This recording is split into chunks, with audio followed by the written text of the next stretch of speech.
Well, it crashed. Oh, now you can see it. The Glass Staircase. This video game is a genuine first-generation copy produced on behalf and with the approval of Vague Scenario LLC. Hey, Nomad Corneu. Thanks for subbing, yo. I appreciate that.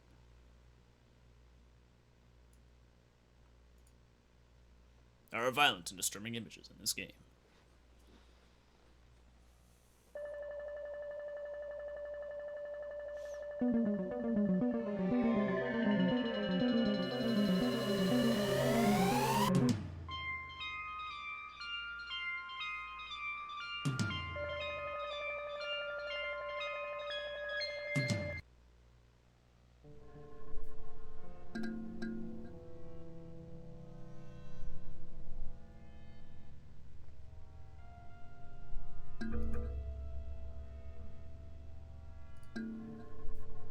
Well, I mean, okay.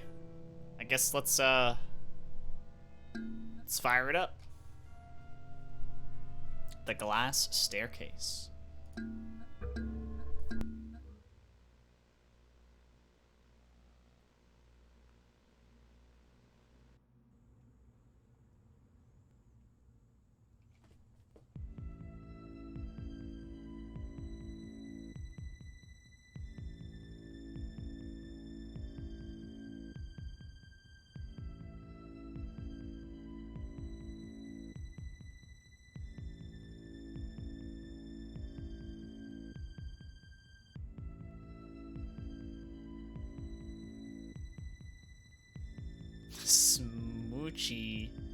Smoochy Chew? That's a cute name.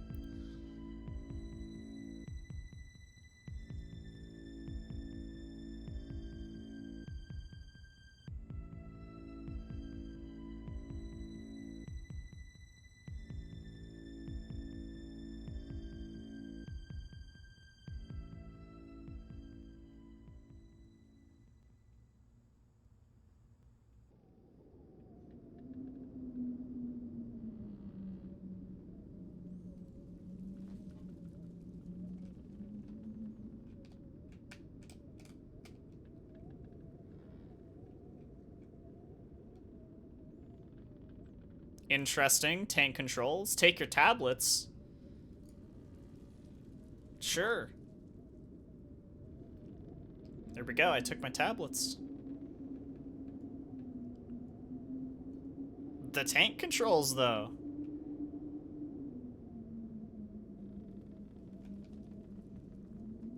You shouldn't go.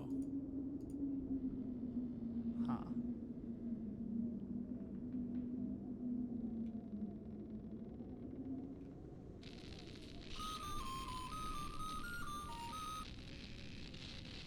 Attention all, attention all. This is the estate.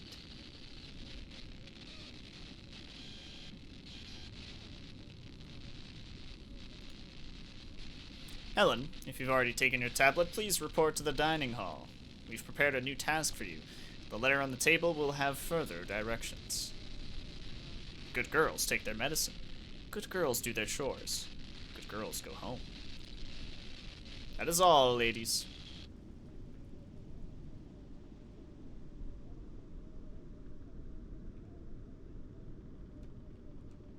I hope I'm next.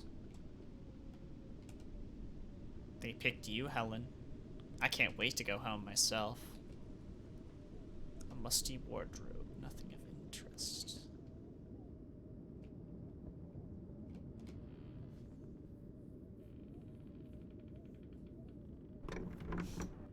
I believe that these are all complete games. Yes, Vlad Guy.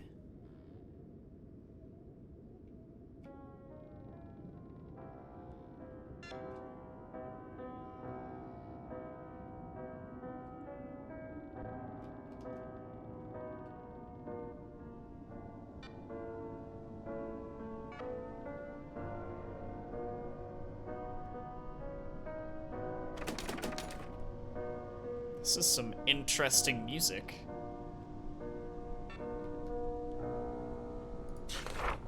A letter addressed to a Martin M. Tatum.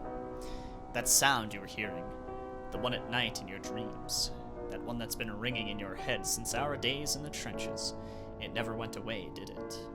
Mine either. Martin, it's starting to make sense. There's been this heat. I felt all the way in Scottsdale. It's been burning in me for months, filling my head with dreams.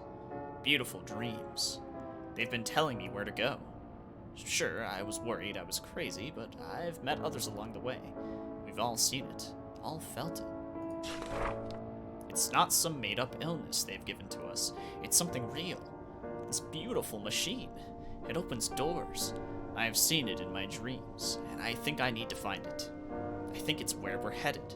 This is something so much larger than I thought, Martin, than I could ever dream. If your dreams have been speaking to you as well, then you owe it to yourself. Come to the address marked on this envelope. It's some manner that I've seen the eyes open above. Come with us. It's going to be so beautiful. Sincerely, Lieutenant Grayson Dobbs.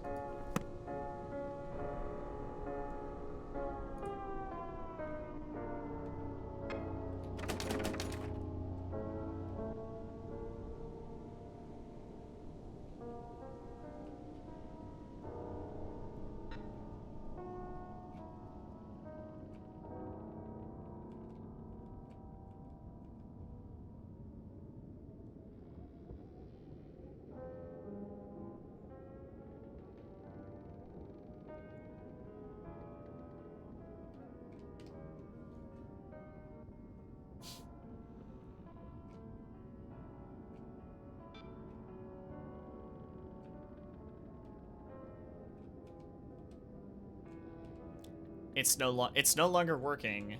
How long have I been here? Oh. Dusty vase. These cabinets don't have anything in them.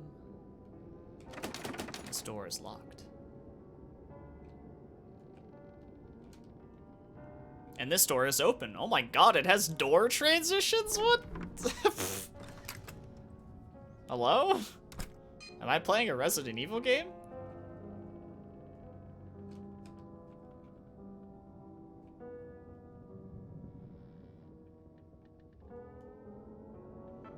Is that what I've basically fired up here?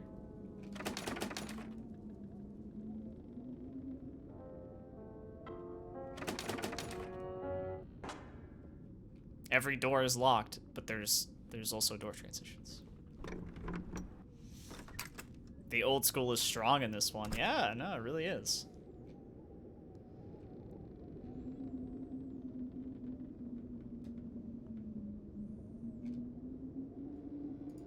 A journal, November 11th, 1918.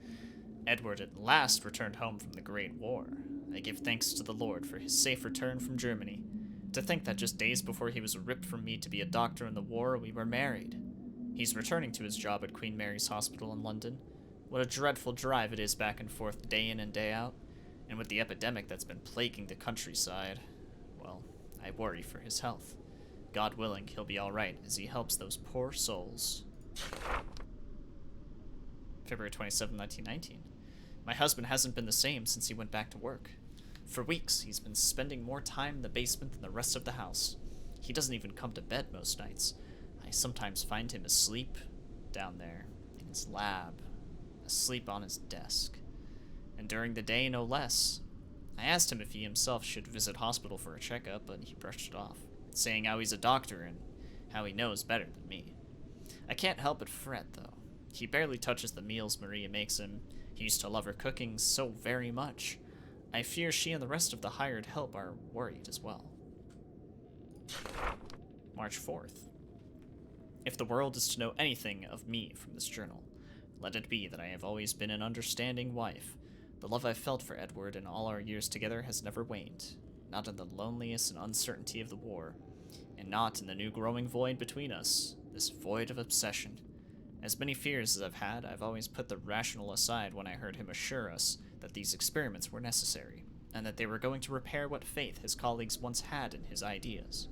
Perhaps even save the lives of so many more that still suffer the horrible affliction. Spectacular a thought as that may be, His words were all I had during the war, and they're all I have now. The faith his promises provided me, however, is becoming too worn to be of any comfort.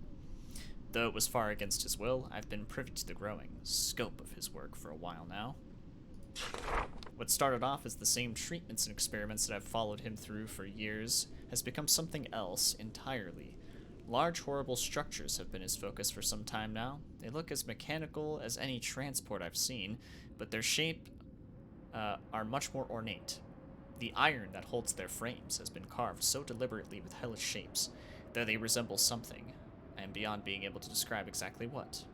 To call those metal shells sinister would be admitting I even understand what they are, and what they're supposed to accomplish. This is far from any medicine that I've known him to practice, but he continues with his cold, affirming responses.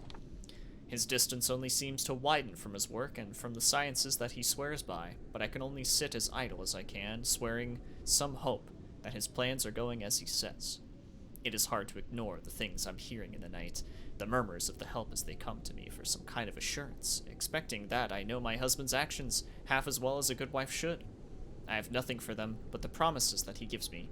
He's a doctor, he knows what he's doing. Nothing I say to them can be said in confidence anymore. I may be an understanding wife, but there are limits to even my understanding.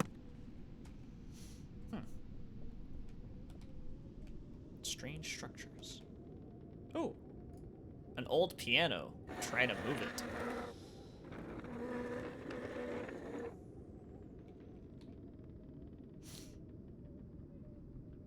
An old key. Ooh, what a delightful sound to hear. Just ding. Ding. No, I cannot play Moonlight Sonata as much as I would like to. It's locked.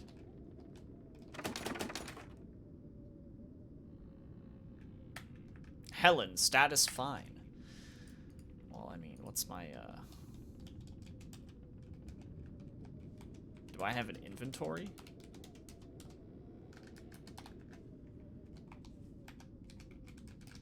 I don't suppose so. Okay.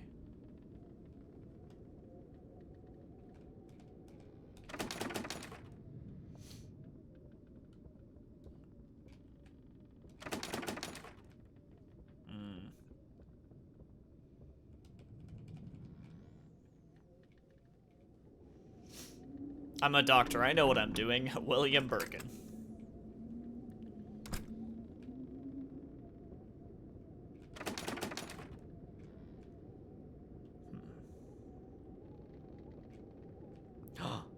Oh, check out this camera angle. Hello.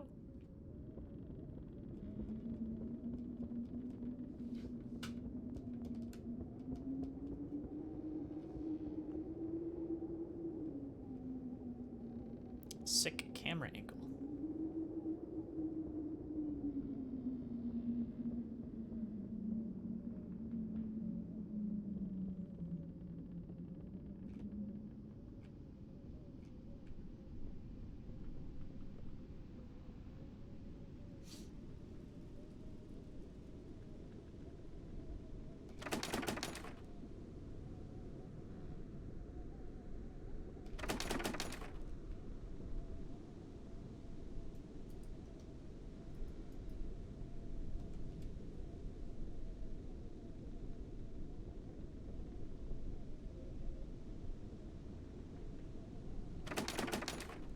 I'm not allowed back in. Okay, well, I suppose this key has to go to somewhere downstairs then.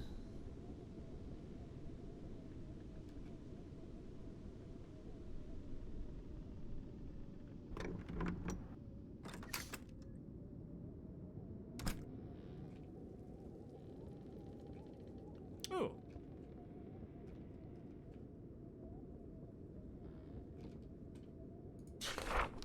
Helen, though your time here has been short, it is still important that you can be determined as reliable. We would like you to begin tending the front garden of the estate. Twice a day you will need to feed and water the flower bed as well as maintain the hedges.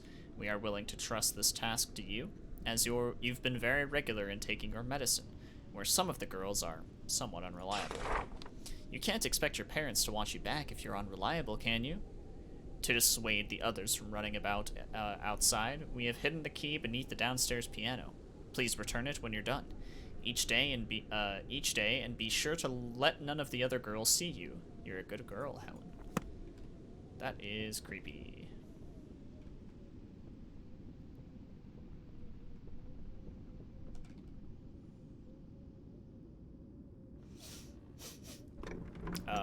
Okay.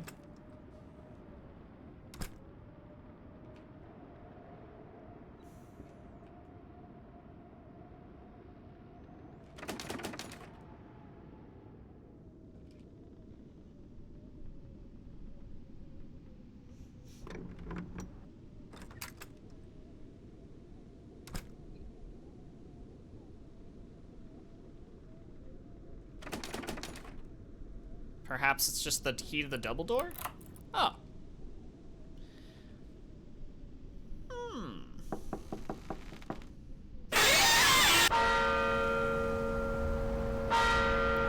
What?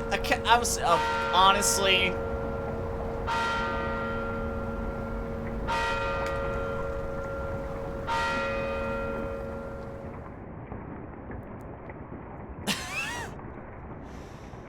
That was a lot louder for me than it was for you guys. So, yeah, that fucking fucked me up.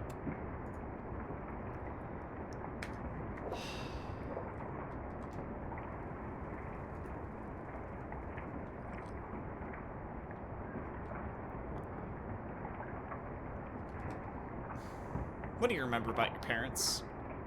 Helen didn't make it far. Don't believe what they're telling you. I am no longer Helen. Attention all, attention all. This is the estate. Betty, if you've already taken your tablet, please report to the dining hall. We've prepared a new task for you. The letter on the table will have further directions. Remember, good girls take their medicine. Good girls do their chores. Good girls go home. That is all, ladies.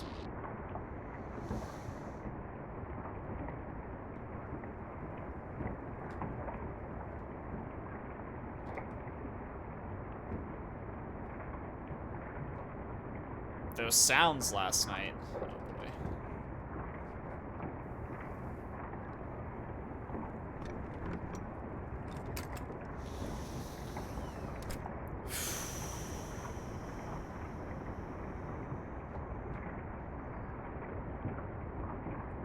That was rough, dude.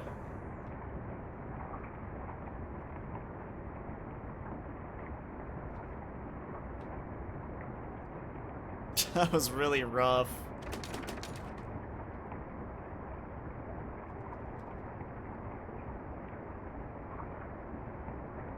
This is puppet combo, Gooner. It is le puppet combo.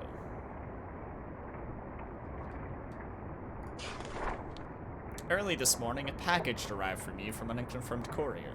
The manor cannot be expected to assume responsibility for such a delivery, but as a courtesy, we are informing you to retrieve it. Please do this immediately, lest something happen to a delivery. That would be a terrible shame, especially if it were from your mother.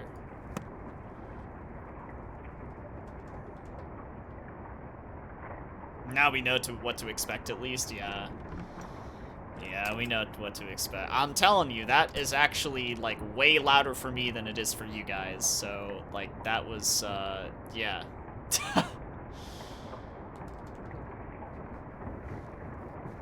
Good God. Good golly gosh.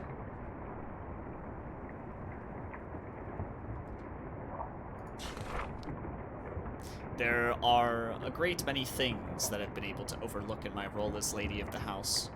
The awful sounds, the confusing orders my husband has given the help, the smells, the unholy smells. None of this is terribly unfamiliar to his work, though the extremes to which he is willing to push my familiarity with medicine as the reasoning is starting to make me think he himself is losing touch with reality. What I haven't been able to ignore is the heat. Many nights I've laid awake in my empty bed simply watching the window as this terrible heat overtakes my body. Not a heat that can be felt in the air, but something more intense.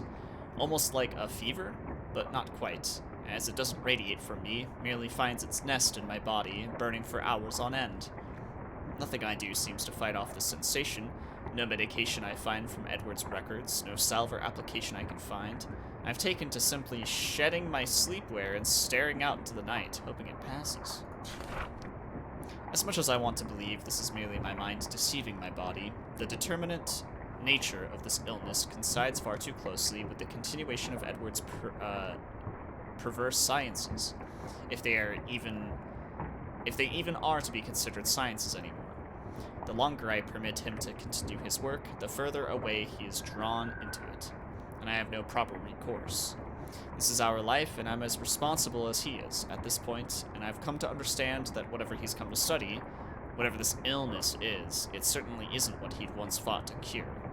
It's taking its toll on his body as well as mine, and I fear our housekeepers are starting to feel the similar dread, be it this illness or something more akin to dread. Beyond that, the night sky has had such a terrible glow as of late. Were I a more superstitious woman, I may perceive this as some kind of omen of ill fate, but I'm as married to the rational world as I was when I met Edward. Still, a greater part of me wishes he were here during these horrid nights. He used to be able to comfort me.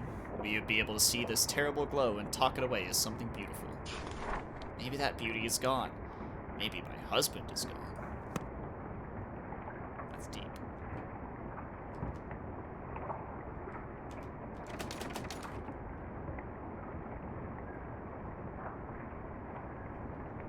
That is real deep.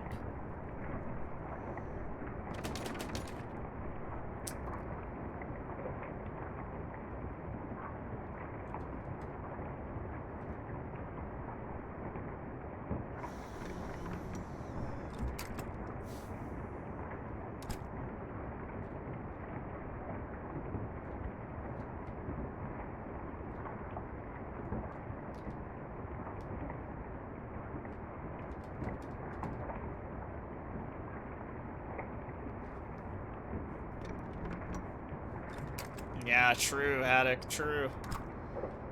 Quite possible.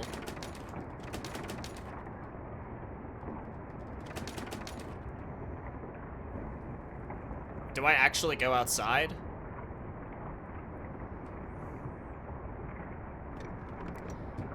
Oh god, please, don't do it. Hey, we can actually go outside. I no longer have to brace for impact. Oh, that's a cool camera angle.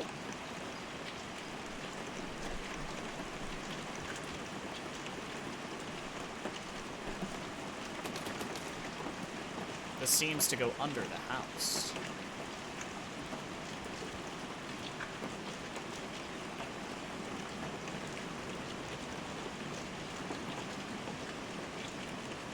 Some of these camera angles are actually quite good. Hey, Jason.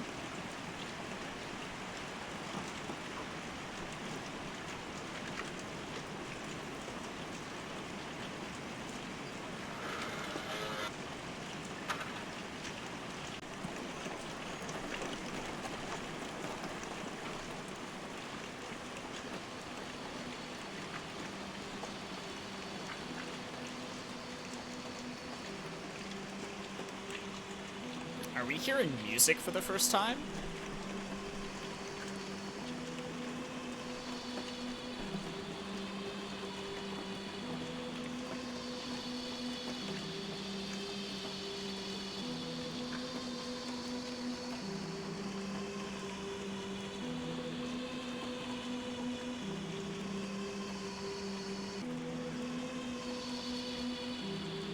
Oh no, this doesn't look good.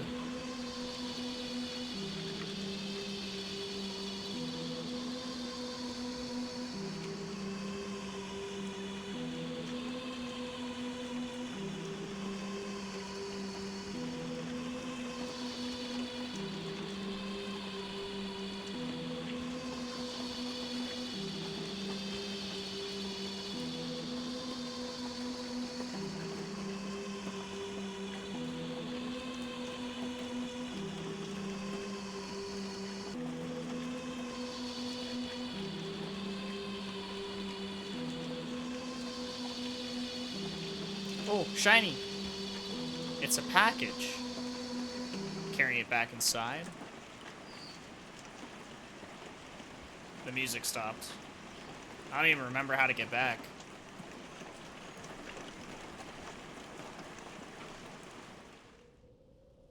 The rain is stopping.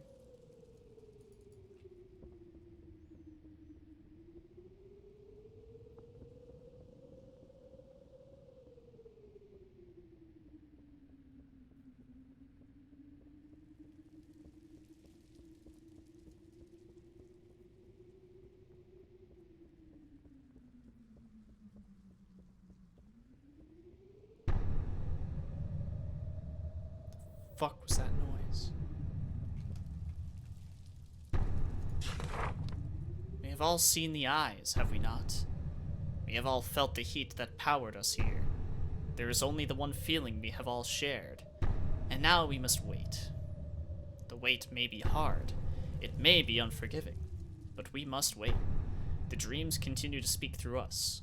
We have seen the doors open, the eye that follows us from the parted clouds, showing us the path to our salvation. The engine that will free us from the binds of the false prophets and bring our Savior to us. We must wait as the Doctor makes our dreams the reality we know they are. We must wait. The rest is missing. Huh.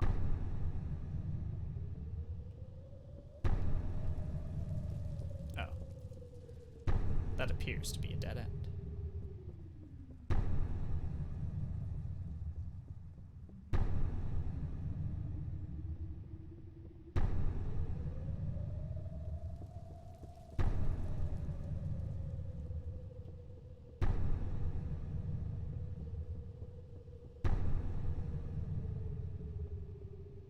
This is a dead end as well.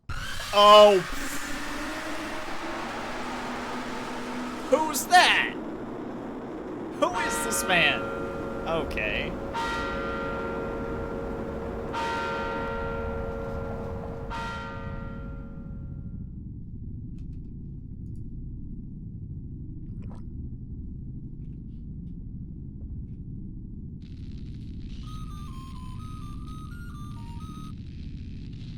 Attention all, attention all. This is the estate. Dorothy, if you've already taken your tablet, please report to the dining hall. We've prepared a new task for you. The letter on the table will have further directions. Remember, good girls take their medicine. Good girls do their chores. Good girls go home. That is all, ladies.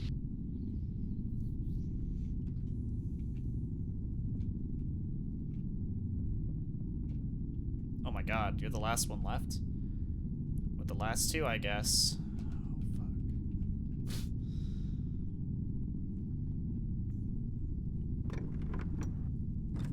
Oh, fuck. It's tank controls, Jason.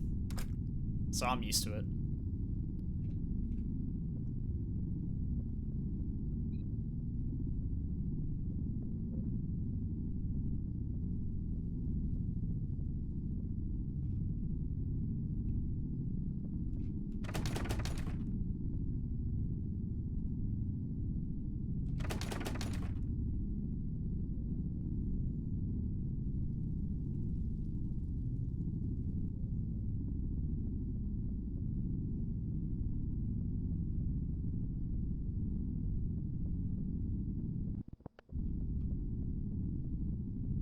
Was that?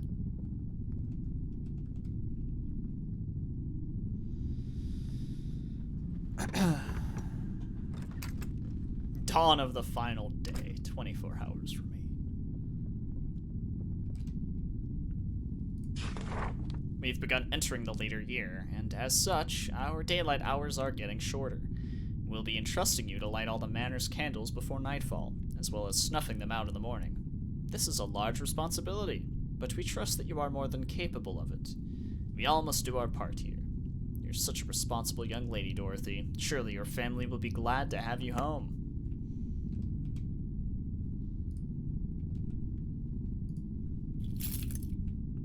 A ring of keys. Huh. I wonder what these ring of keys actually opens.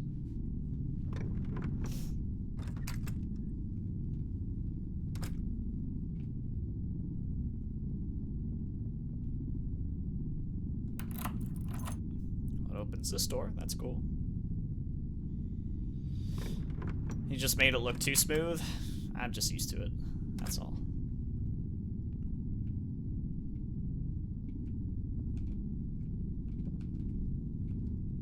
A box of matches. Well, we're definitely going to need that.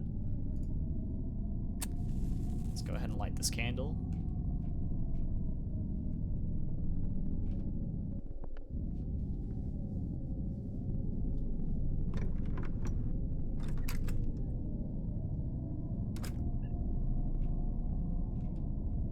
A wet box. The contents have been removed. Don't know what that was, but alright. Let's go ahead and light this candle.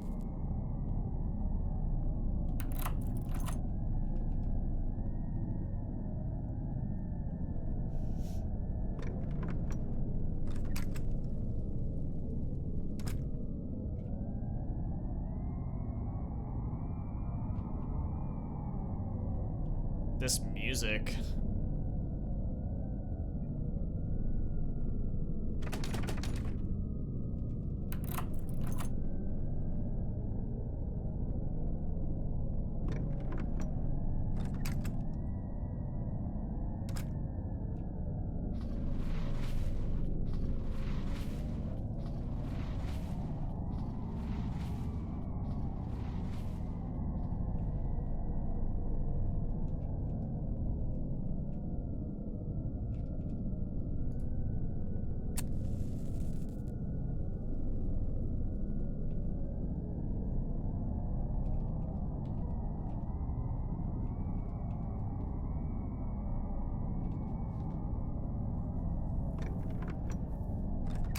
Bad feeling about this. Got a very bad feeling. Let's go see if there's a candle in this room.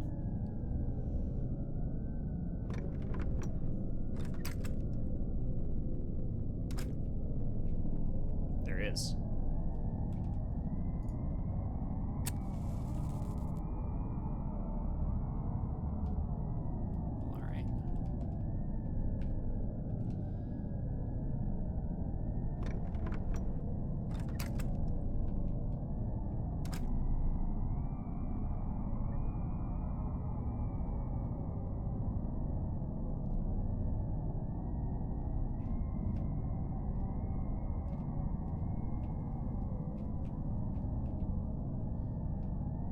I'm a bit worried about going back upstairs, but I think we have to.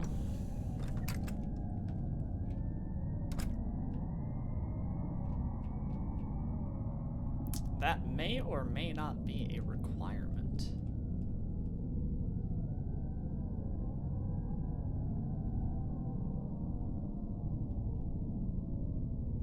Let's go check this room first. This reminds me of Granny.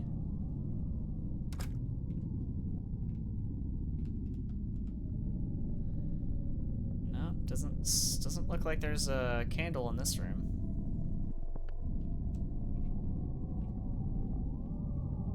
Granny and Granny 2. There's supposedly a third Granny game. It's only on mobile.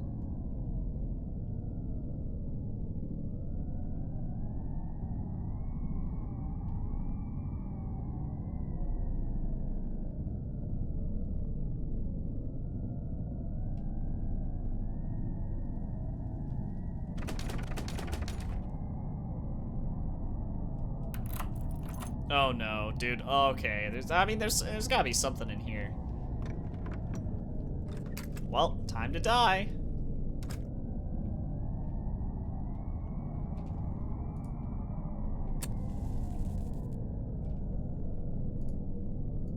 I feel fine. You're not gonna feel fine. Very soon. A crowd of strange men and women has been congregated outside the mansion for days.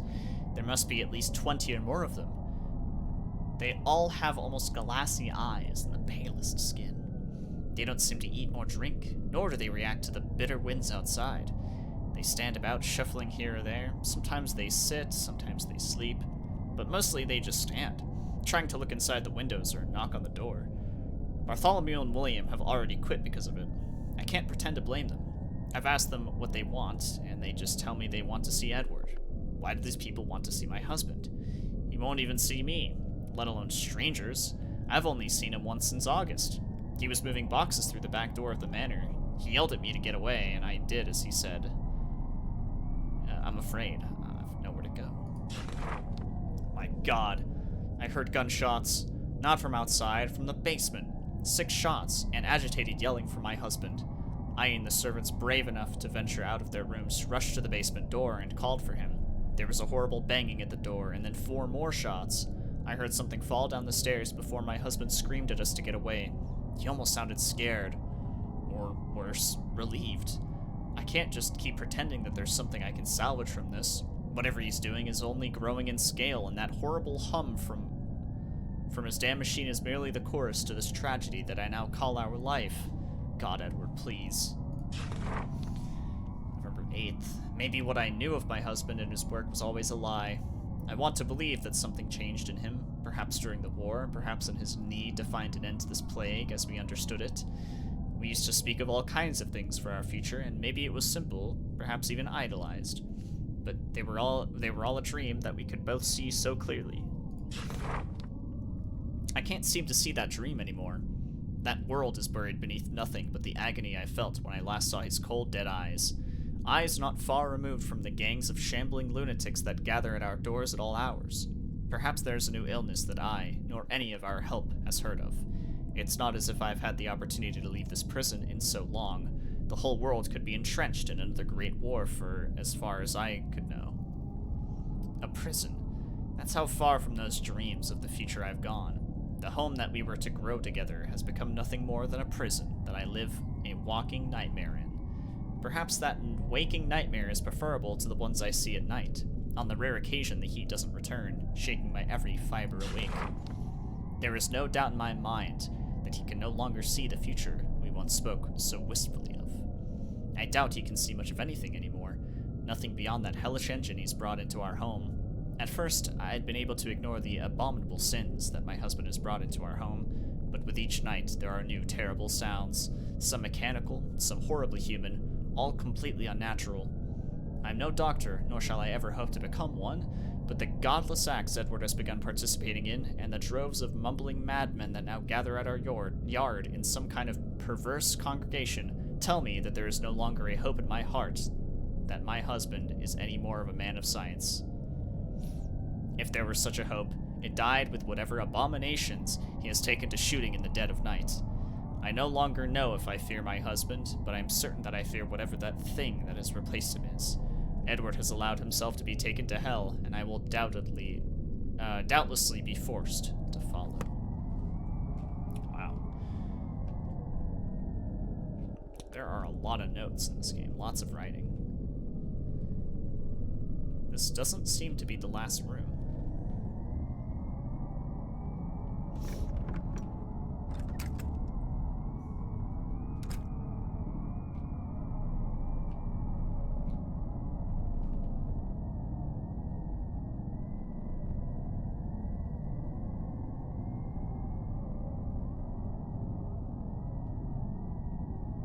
I'm not allowed to go back in here, right? Yeah. Well, I guess I'm going back downstairs.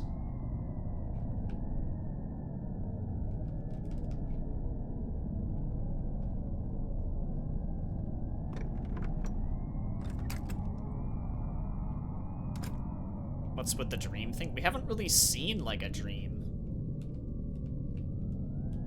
That's what's confusing. We haven't really witnessed anything like that.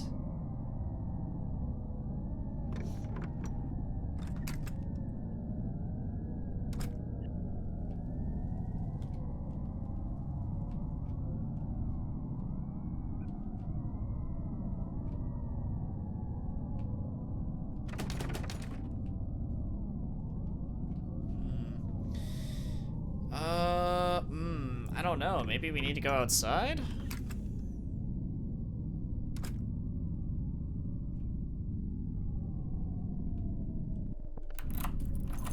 Oh, I haven't gone into this room yet.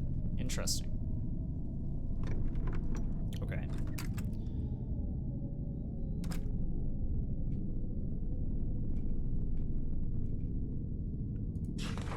And the Lord saith unto me, Go out into the masses and preach my word, for the kingdom of heaven is but a lie.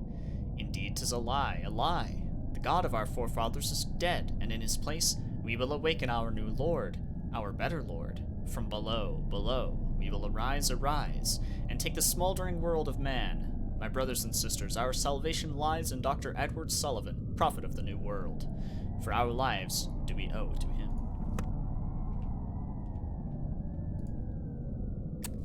Edward, you done fucked up. Maybe I fucked up. I think I just did.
This man looks like he has a fang.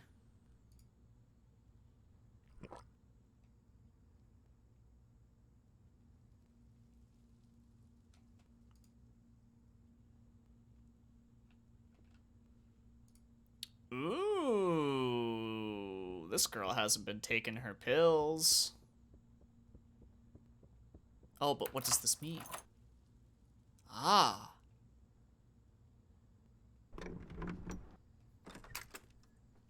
It looked like he literally had a fang for an arm. A rifle?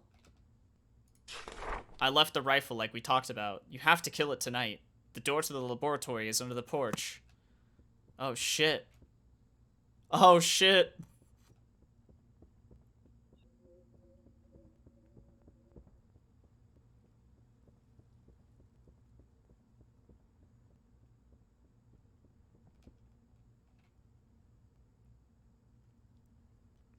That scream. Oh yeah, I know. Really does feel like an 80s movie in that sense. Okay, so there's a first aid kit here just in case.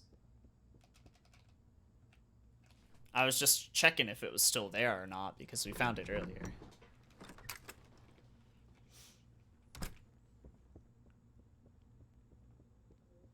Oh wait. We still can't go out into the balcony. That's fine.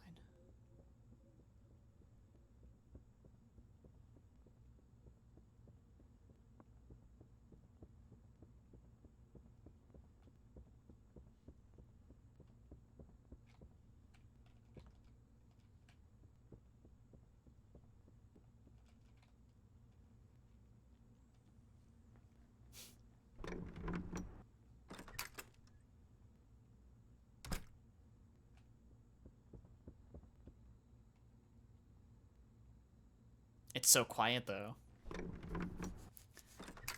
It's so quiet. A wet box. The contents have been removed. Yeah, there's like a bunch of green sludge around it, though. What is that?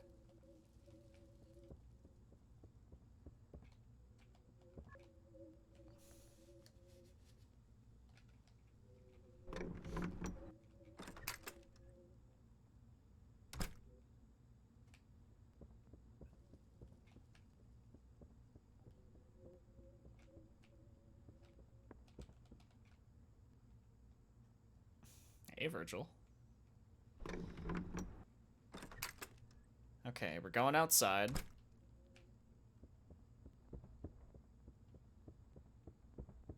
The entrance is under the porch, so it should be right here. It's unlocked now? Oh my god. What is down here?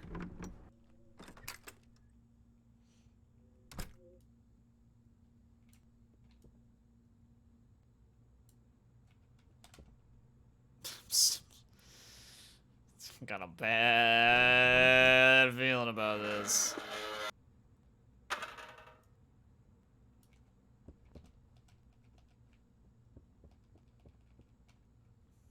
Okay, that's a cool little hallway. Like, what does it lead to? What is this thing? A realistic statue. Oh, is it a statue, though? Oh, fuck.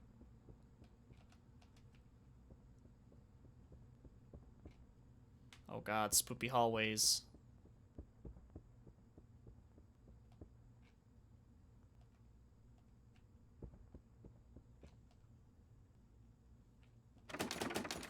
It's locked.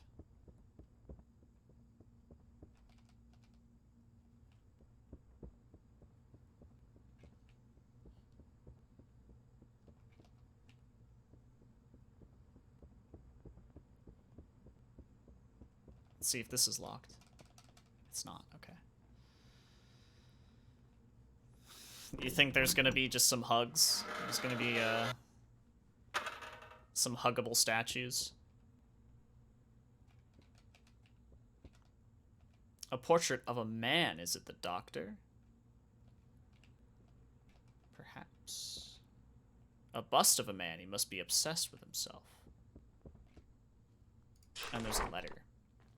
I've been told that the war has affected many men in interesting and terrifying ways, and perhaps I'm less exceptional than I may have assumed. Sleep comes in small, unaccomplished sessions, leaving me all the more strained in my daily life, though I fear that my exhaustion is far from the main reason for my disconnection and lack of focus. My practice suffers, my research is all but flattened into nothing, and I may truly have nothing to show for it. For all the fears I've had that my life would end in those trenches, I feared all the more that Juliet and I would never be able to find the solace we once had together. Through all the frozen nights and terrifying days, filled with the blood and viscera of my countrymen, it was really the only thing that gave me any hope that this would all amount to something.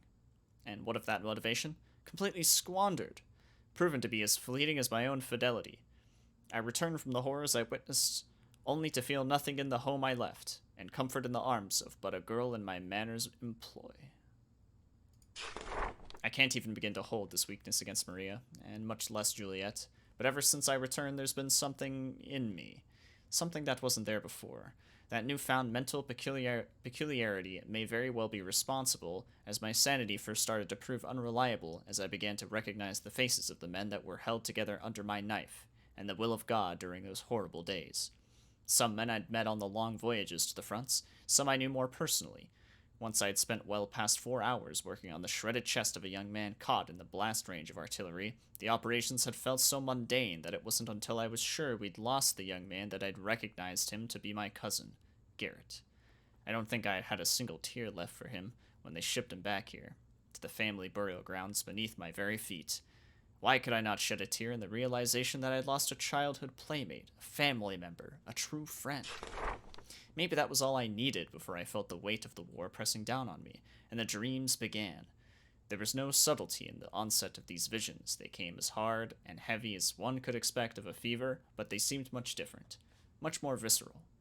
All I could hear were voices that guided me towards something that would need to be done to save all of us, a grand solution that would save the lives of every creature. These sprawling growths of belief started to seep into my waking moments, and they've drawn back with me to my home.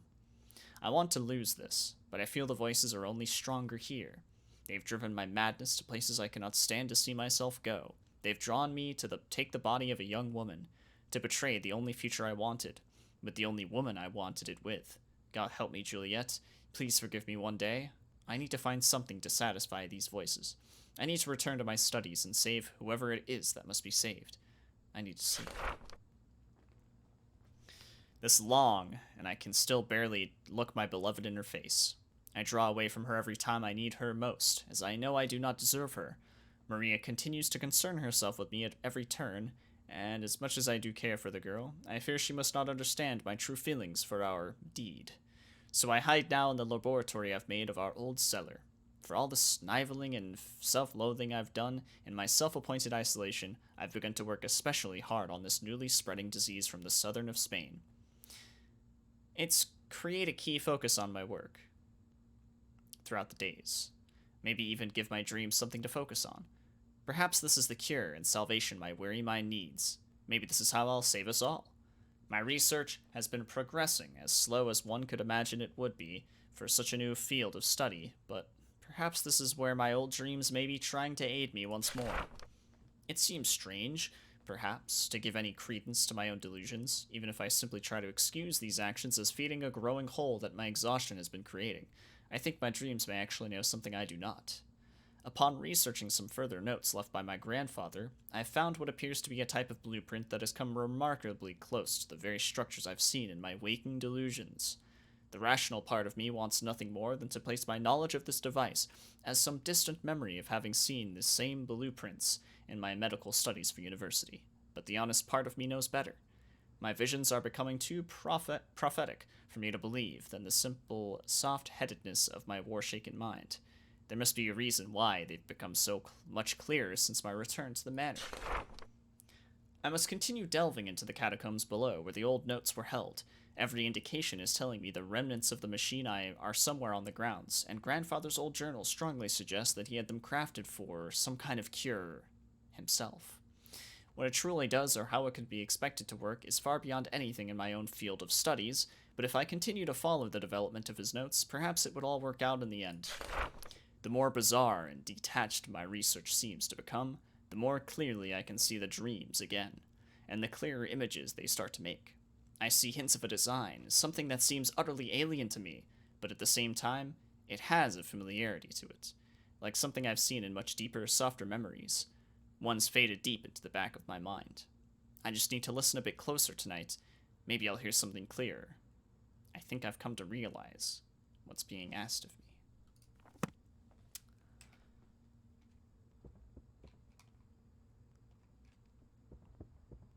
Wow. It's a lot of writing. There's like way more writing than I thought there would be in this game. Ooh, brains!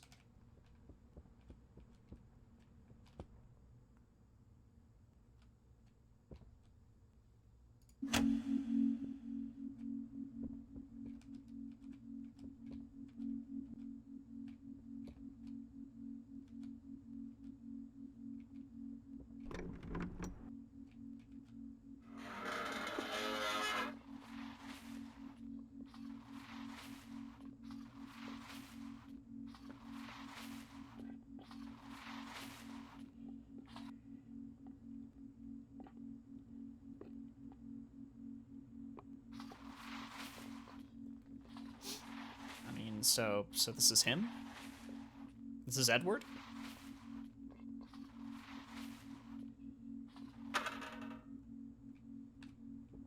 Perhaps?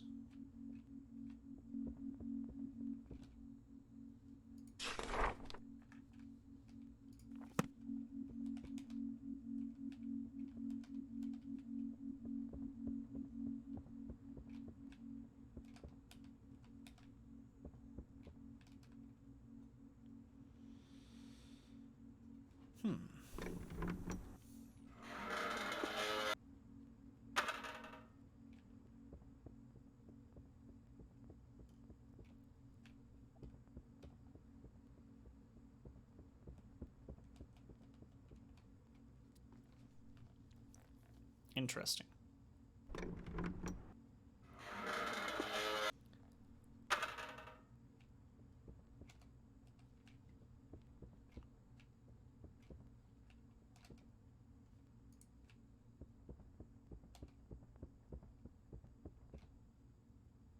Oh.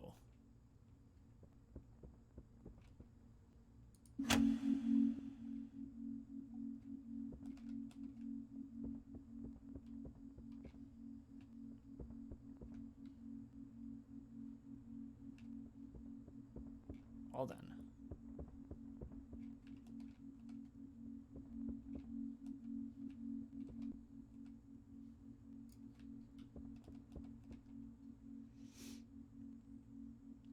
Oh, that's a lot of bodies. Yeah, this is tank controls. Interestingly enough. Okay, that's locked.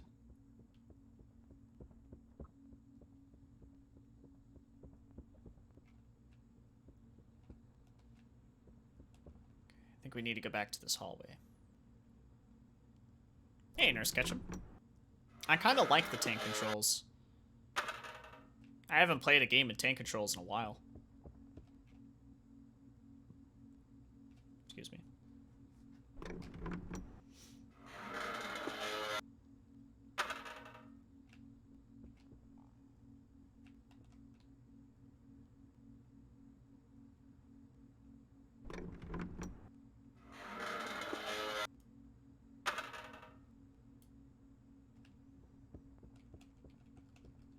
Oh god.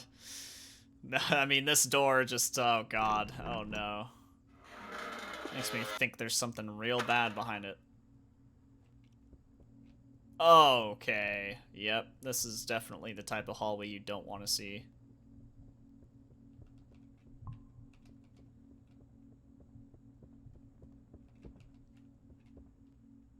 Oh yeah. Oh, uh-huh. Yep. Alright. My suspicions we not only confirmed, but completely validated by my final discovery last night. The Zealots were less than happy to come to realize my line of questioning hadn't ceased even after several more months of my experiments.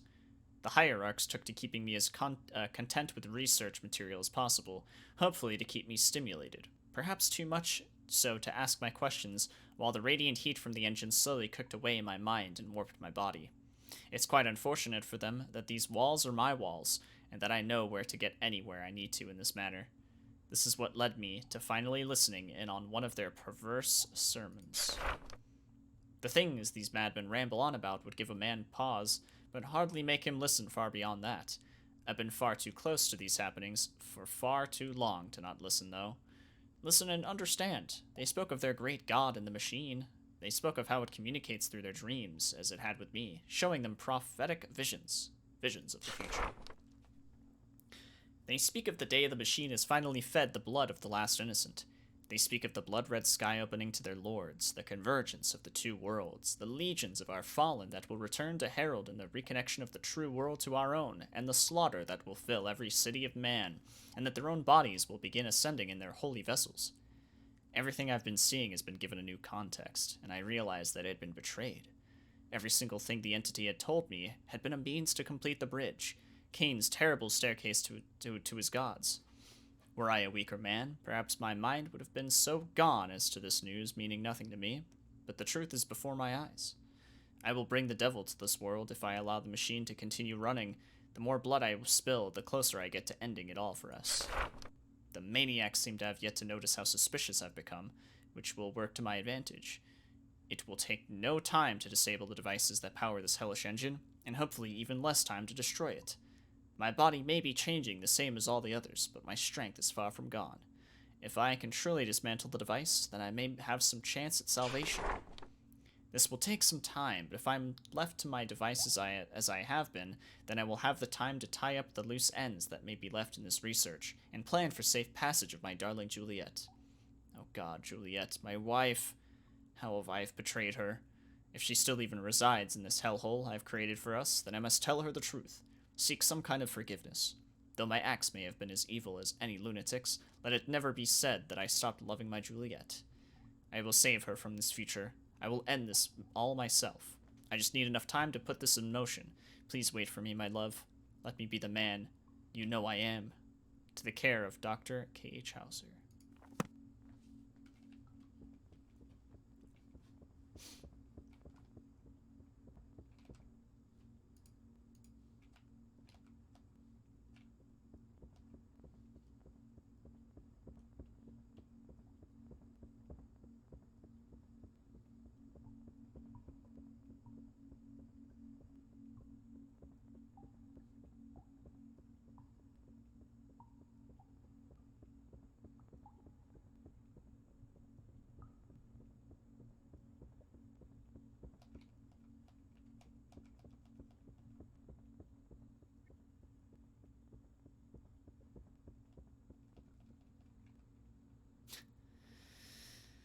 Ugh.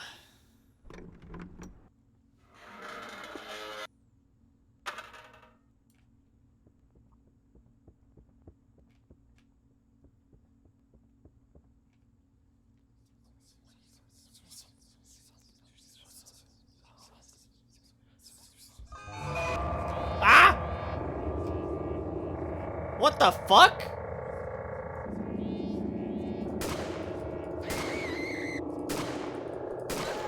Ow! Shit!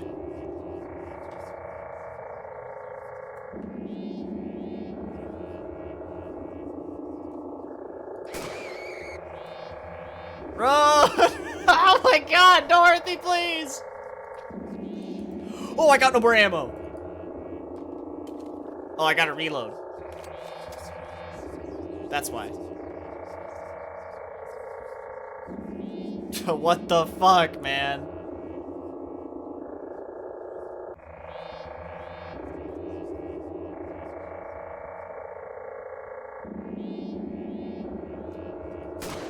Ah, fuck.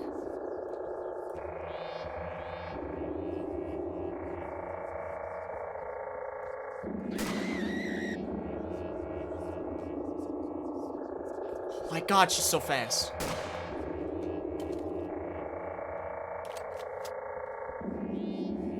Come back here, Dorothy. Oh god.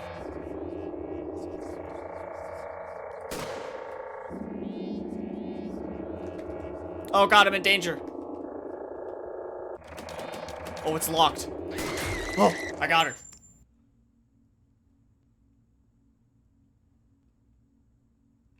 Oh.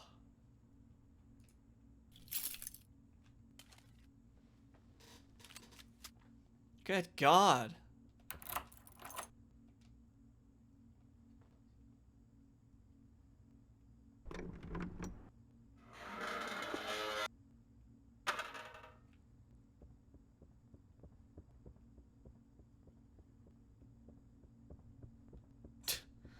The way that that fight started, too, I had no time.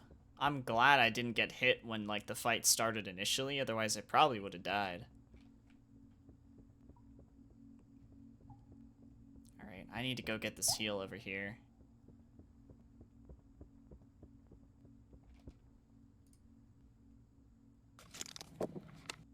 Perfect. Okay.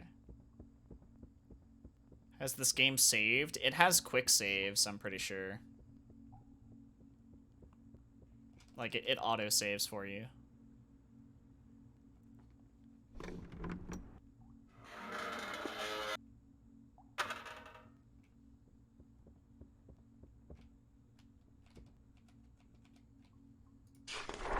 God, more writing.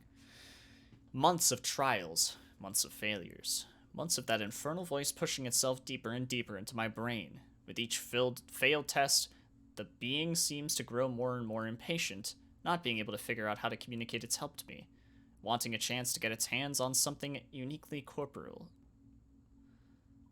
The long, dried, and mangled corpses of my ancestors produced very little in the way of true results, the bodies attempting to move, moaning, cracking. At first, I thought the enfeebled material was the reason why the being could not occupy them for very long, but as we moved further into the more presently dead, the results did not seem any more promising. It can't seem to focus on any one corpse long enough to keep a sustained connection, much less apply anything that resembles communication skills. And before too long, it's as if the body simply loses, and connection, trying to scream in agony before its flesh, or lack thereof, folds down into another broken pile. In my desperation, I even turned to Cousin Garrett. Everything about the boy looked withered by all the time in his dark decay. There was a moment that I couldn't even see the surgical scars that I had left him with. It was almost cathartic, in a way. That catharsis was truly ruined, however, when I brought him within range of the machine. Like all the others, it took mere moments before he started moving. Unlike the others, he refused to stop moving. Garrett's convulsions slowed after mere moments before he began to rise, sitting up for a brief moment. It almost as if I had my cousin back. The illusion was quickly shattered when the shrieking began. Not uncommon for any of these attempts, but something about it was so much closer to a human, yet so much further away. Then, to all of my surprise, the creature that was Garrett began shambling upwards, moving towards the stairs. I was as excited as I was terrified. There was something here that I had not expected, something much more. In my disbelief, I had ignored his movement ever closer to the exit of the basement. Soon he was pulling at the door, attempting to find his way to the world above. I didn't know what to do. As he began to amass against the heavy wooden barrier, it was almost no time before his howls began again. I knew it was a matter of time before the rest of the manor would be alerted to the beast. I did my best, in my panic, to turn them away, but I had no means of removing the creature, its strength somehow greater than anything the withering body should have been able to produce. In my desperation, I took the only thing I could think of that may be able to stop him, my old service pistol. It took more shots than any man could ever to finally put it down. No more twisting into a discarded flesh, no more crumbling into the same old set of dried skin and bone. This corpse returned to being a corpse. I had to let Garrett down to his rest, yet again. This will all be worth it in the end. It has to be. My research has started to stagnate. The resources are drying out, as is my patience for these repeated failures on the same decrepit meat that I'm being forced to abide with. The voices have gotten clearer than ever, trying to guide me in a particular direction that I've been managing to fight off for so long. Why are the sins I've filled my life with the last few years not enough for this being?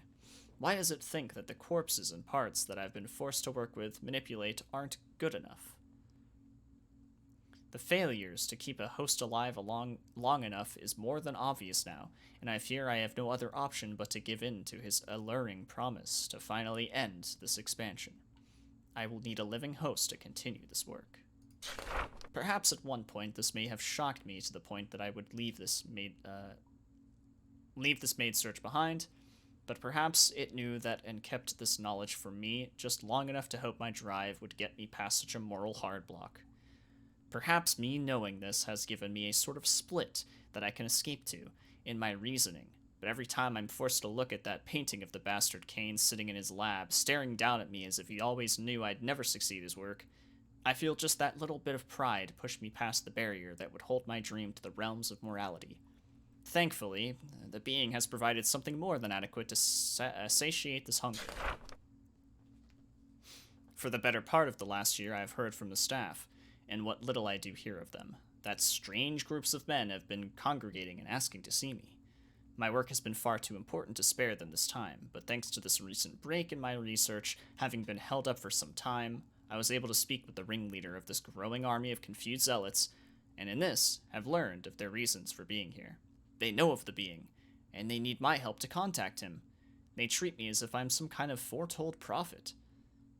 Which is a position, however laughable, that gives me a level of control over this bizarre situation.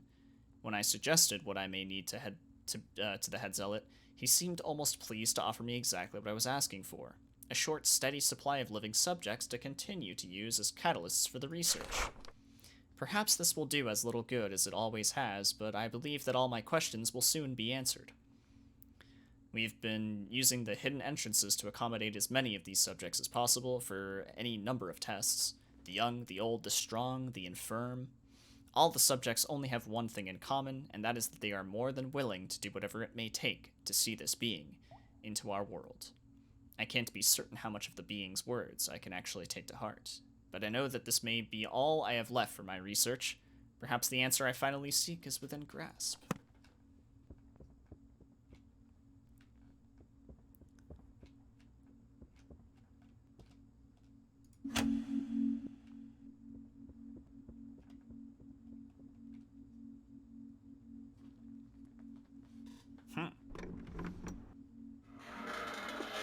I must admit, like, the lore is cool, but this is a lot.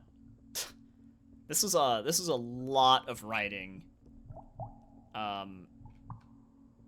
Obviously, these are very low-budget games. This is not a large studio at all, and they don't really have much to work with, but I really do feel that this much writing, it's just a little too much. It's good writing, too, though, is the thing. It's just a lot. That's all.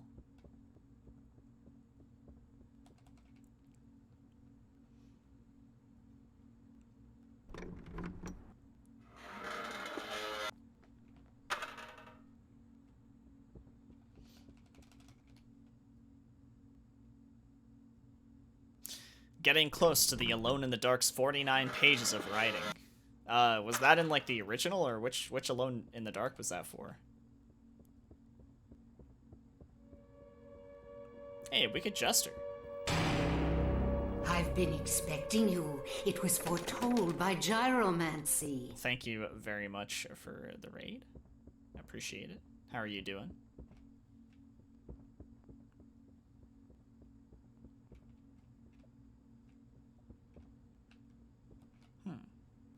Well, that's strange. What was this key for that I picked up? Was there a door where I killed Dorothy?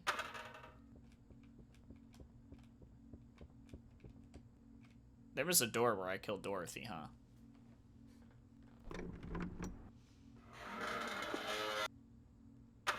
Thank you, though, Wicked Jester. How you doing?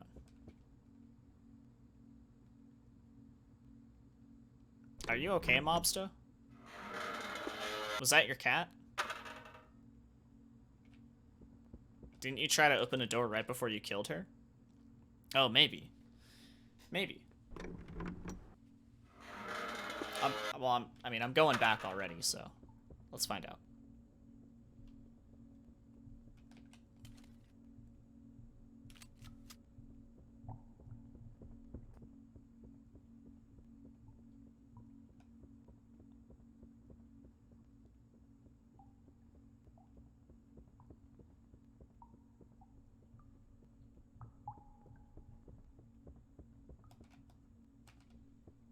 No interaction with that door.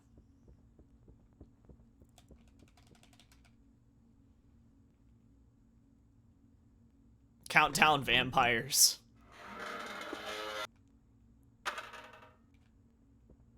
Now that's a game for sure. Oh, yeah, no, this is a door. I think this is the door Dorothy was standing in front of. No, it's a rifle, not the hollow.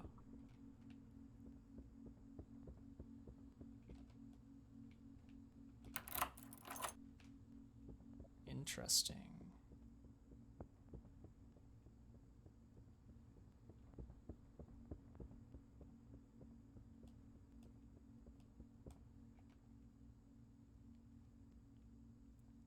Yeah, countdown vampires can be, it's just one of those games. It's just one of those Resident Evil clones that,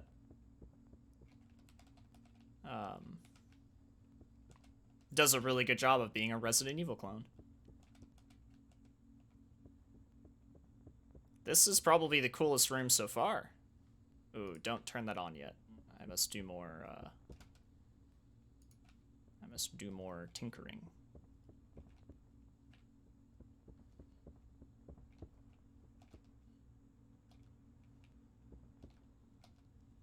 And more reading. Oh my god. Whew. How does this game not have instant load times? Well, it's supposed to be reminiscent of old, like, Resident Evil, so it purposefully has door transitions. May 3rd.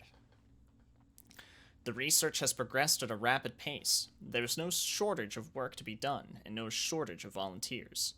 Though primitive, the being is able to fully communicate its continued direction to me through the seeming possession of the fresher corpses that have come as a byproduct of our work, and the living hosts have began to show somewhat different reactions.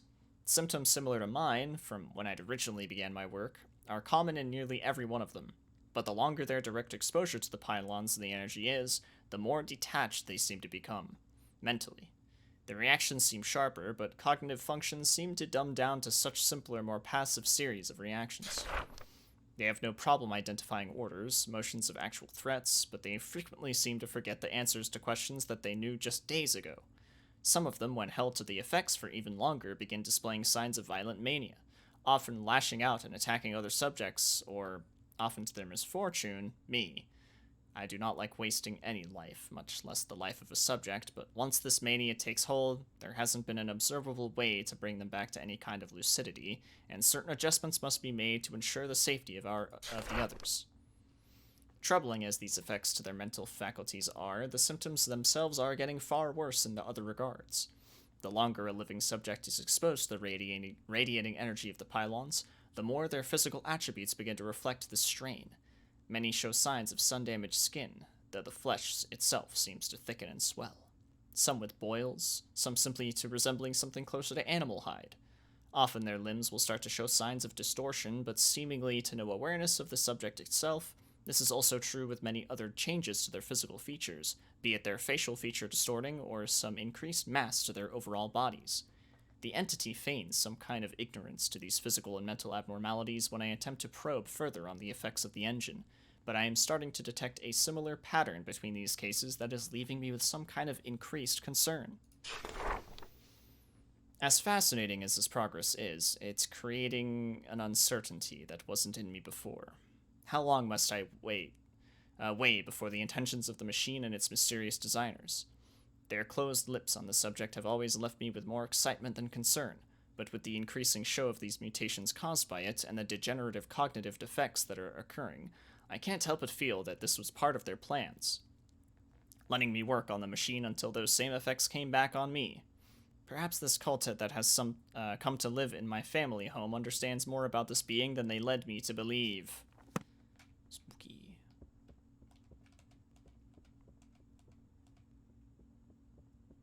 Well, let's turn that machine on, I guess.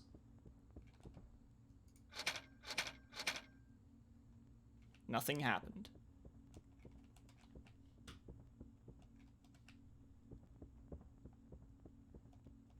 Well, drats.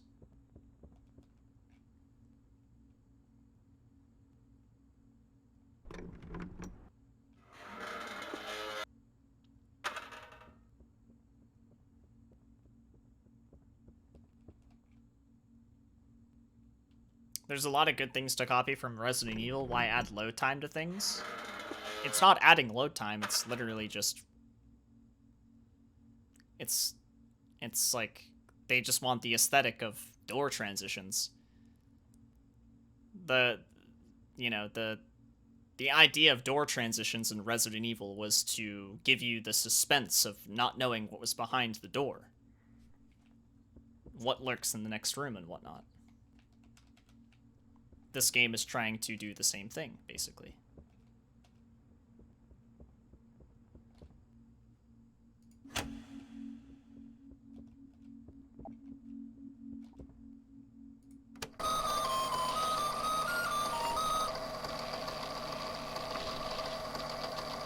Surely, if you've already taken your tablet, please report.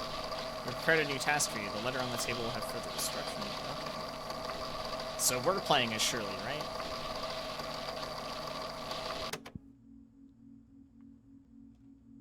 It seems as if the tapes go on like this endlessly.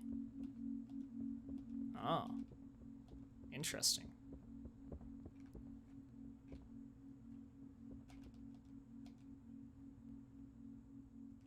Under a tarp, I doubt it works. It probably doesn't, yeah.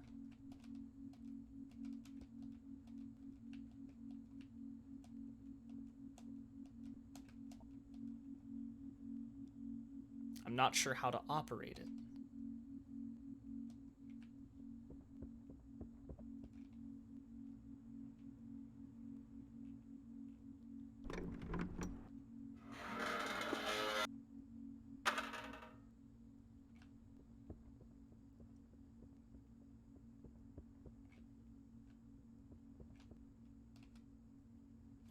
Well, I'm not sure how to operate it either.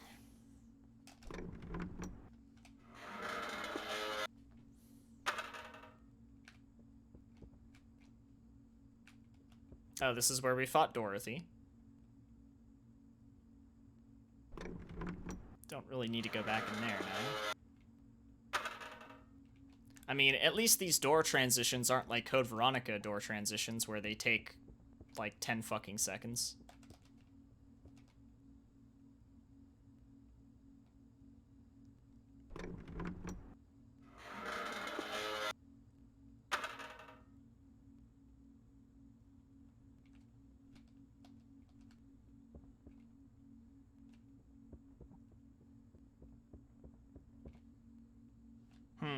I'm not really sure why I would need to go back this way.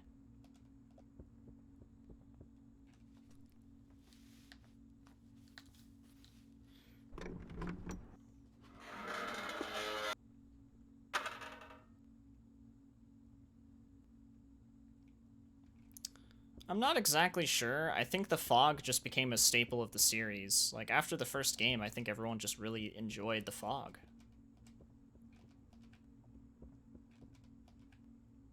And, you know, seeing as they were trying to stick with that theme, they just, yeah, they had it for the next few games. Except for, like, Silent Hill 4. Silent Hill 2 and 3, though. Absolutely.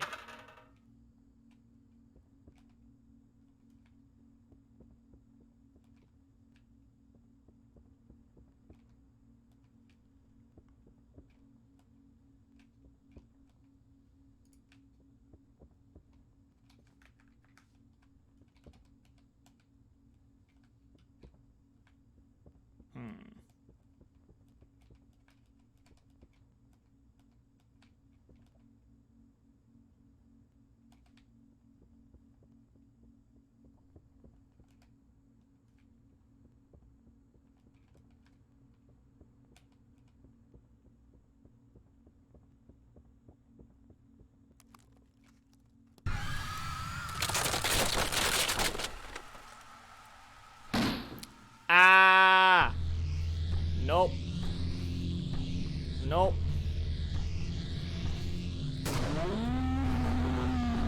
Oh, he's pissed.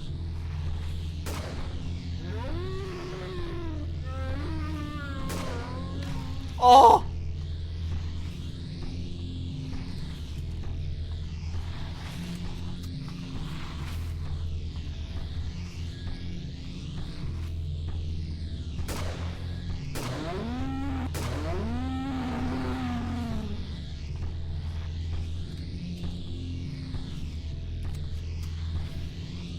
Come on, Shirley.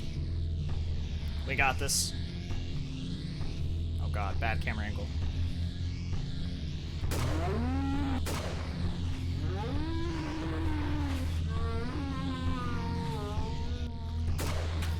Ah! Oh god, no, don't reload.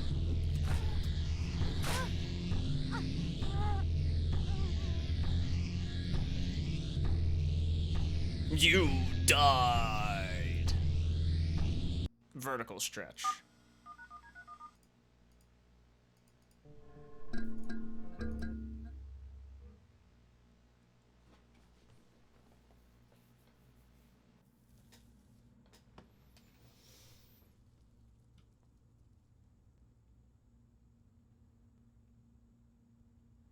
Well, this checkpoint kind of sucks ass.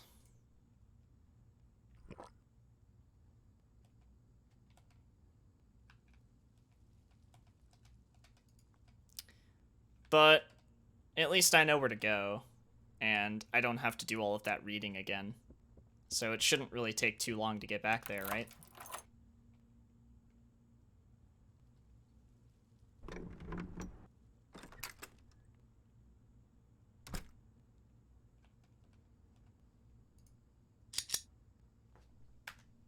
Yeah, there is no quick save, okay. Well, like I said, this shouldn't take long.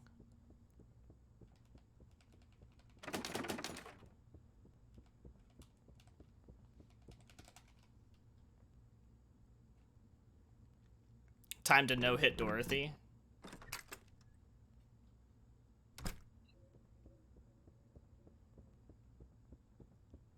Could try that out.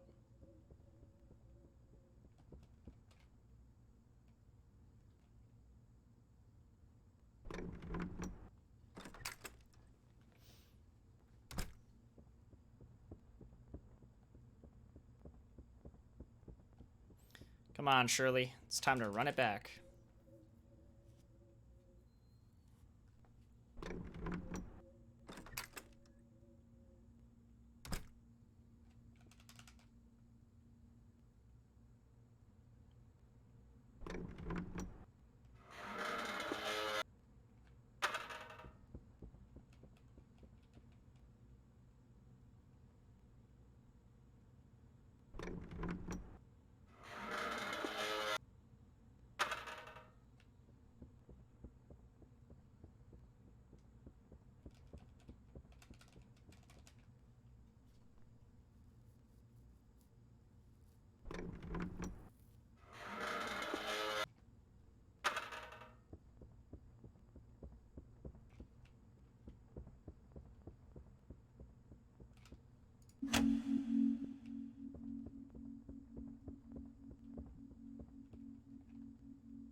This looks spooky. Well, spooks. It is a little spooky. Nothing super crazy spooky, which is good. It's very, it's got a very nostalgic feel to it.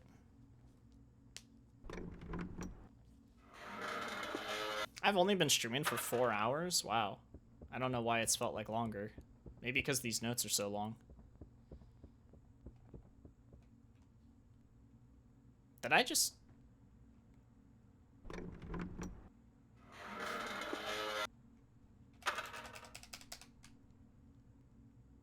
You just hit 30 on your mage? Yo, up mage, though? True, Haddock, true. That was pretty rough.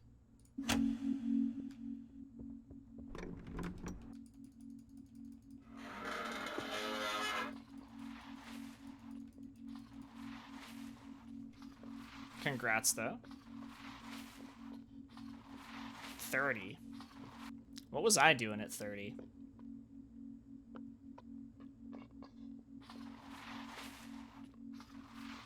Shadowfang no, Shadowfang keeps earlier.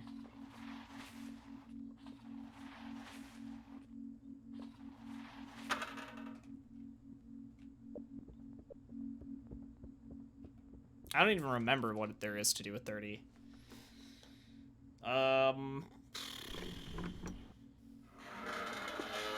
Like, what are the good dungeons? Oh yeah, Scarlet Monastery. Yeah, there we go. Scarlet Monastery.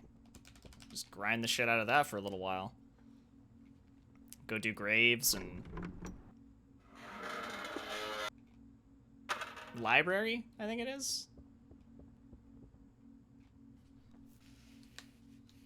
Pretty much just do that until, like, Alderman. Cathedral, not library, cathedral, yeah. And armory, yeah. You could do all those, basically, until you get to Alderman.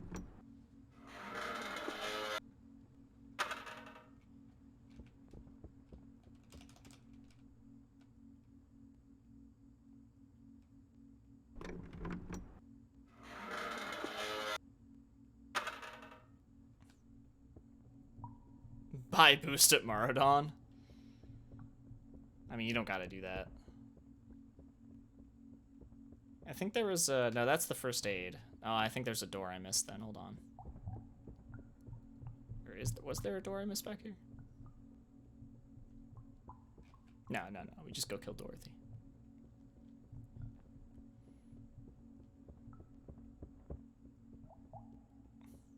RE 0.1 looks interesting. Yeah, true. It's not bad, actually. There's a ton of writing. There's like a ton of fucking notes to read, which I've already read most of them, so we're not reading too much anymore. I feel like we're actually fighting the final boss that we just died to. I feel like that's what we're doing now.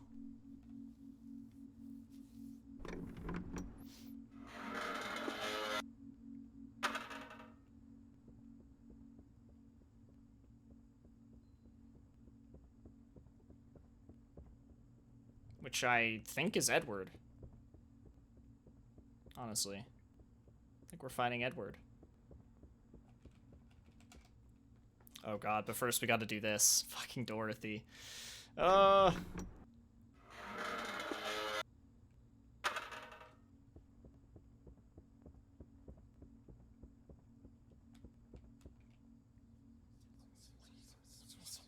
Dorothy, are you okay?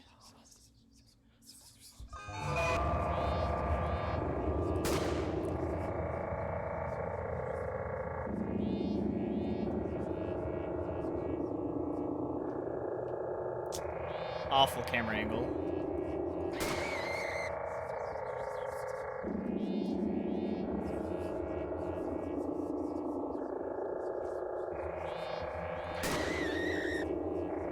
Oh god, I'm stuck.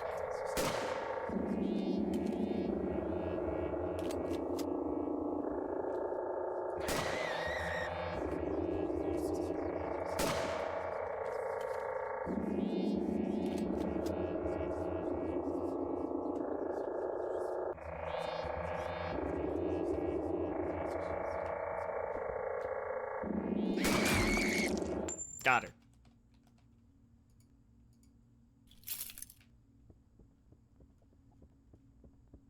Sit down, Dorothy.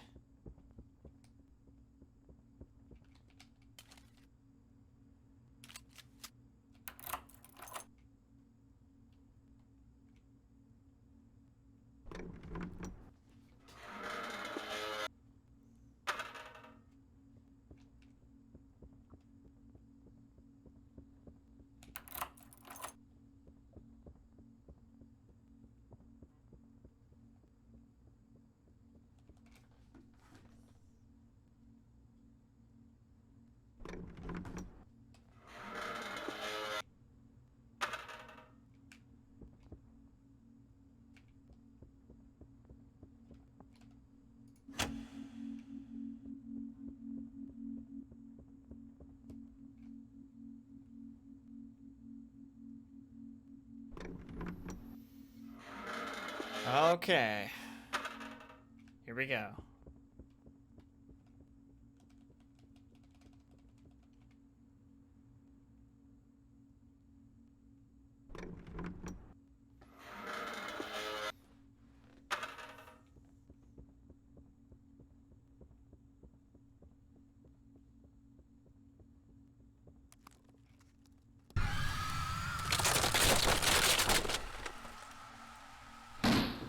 Hello, Edward. Edward? I know, I'm sorry. I don't like having to shoot you either.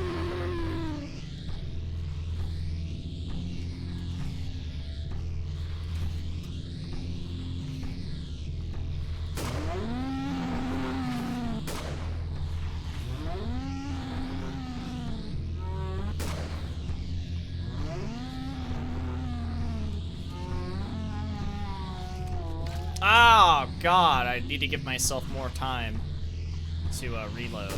I need more space, it seems. Oh, God, good miss.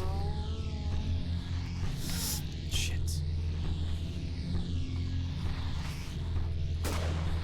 This man's got range. I did not give myself enough time, yet again. Oh, God. I gotta heal.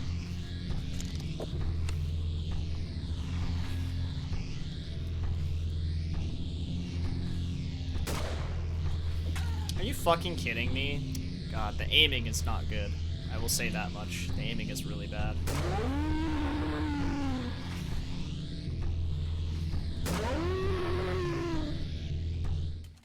Oh, we did it! I killed it.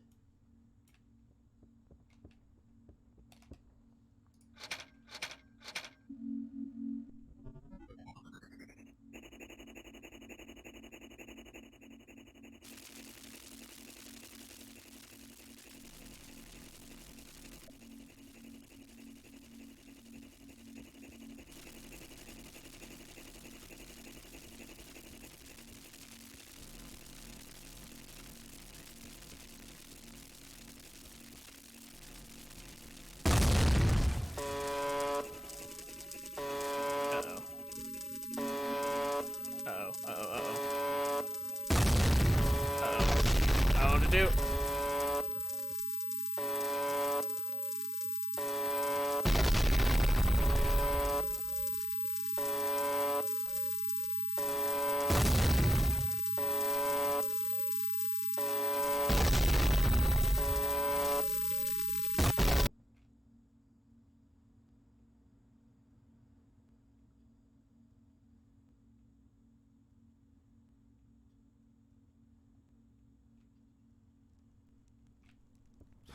I got out. Somehow. Uh-oh, there's no going back, though.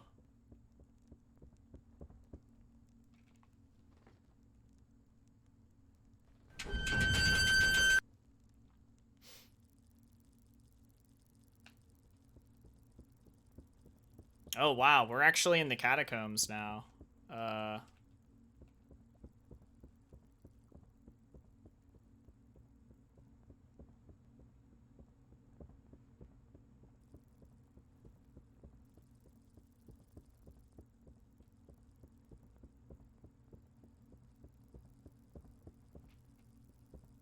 cockroaches are massive.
Begone to all.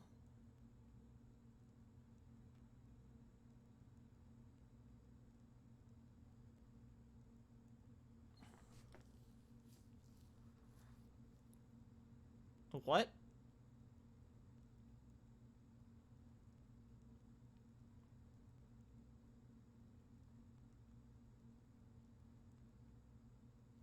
Be unto all that we are one.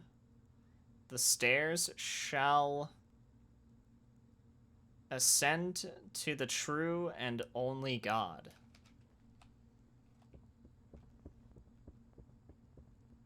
I thought they were missing letters, but no, it's just like really jumbled. I don't know what the fuck I'm doing here, dude.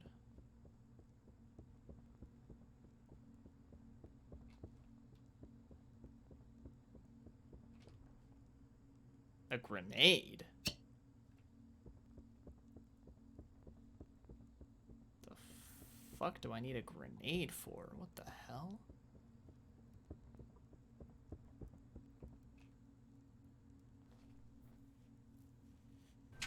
Hey, what's up, Caps? How you doing, dude? Time to go out of bounds.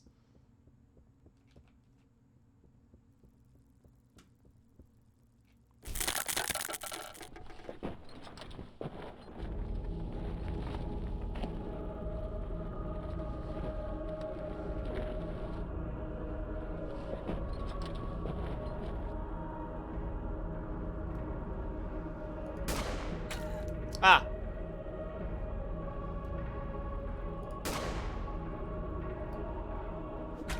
Oh my god, wait. Oh, they're like everywhere. What? I don't think I can kill these. I think I just gotta go.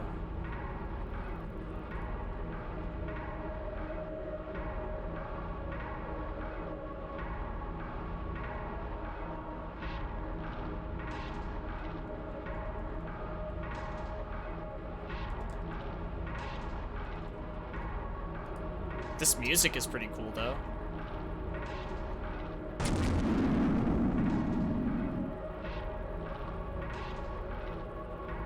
This music is, like, extremely Silent Hill-esque.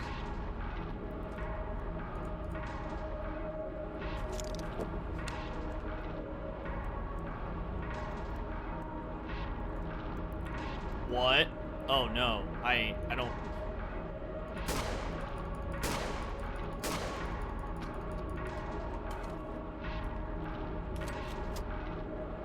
He stopped.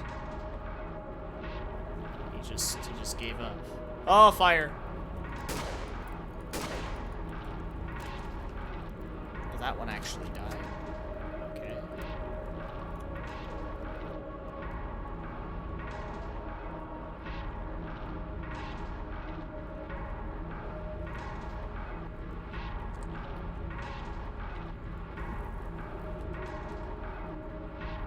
This is my escape. Come on, Shirley. We got this.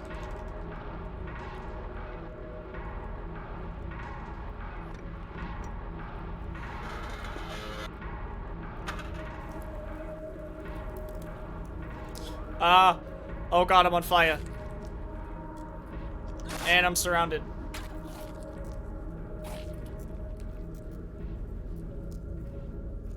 Oh shit, dude. Oh, I'm on fire again. Oh, whoa. Oh my god. What the fuck?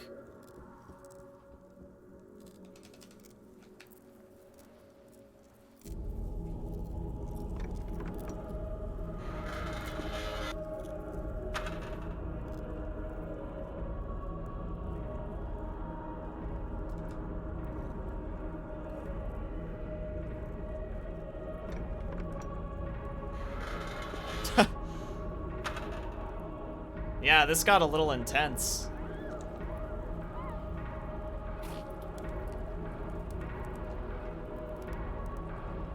Man, the music is cool though. Oh man, I'm so close to dying. Oh, there better be there's gotta be a health kit soon.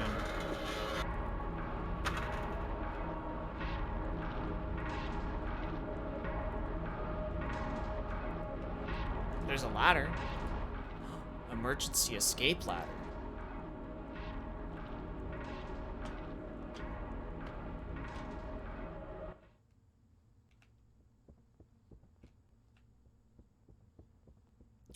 Oh, there's a health kit right here.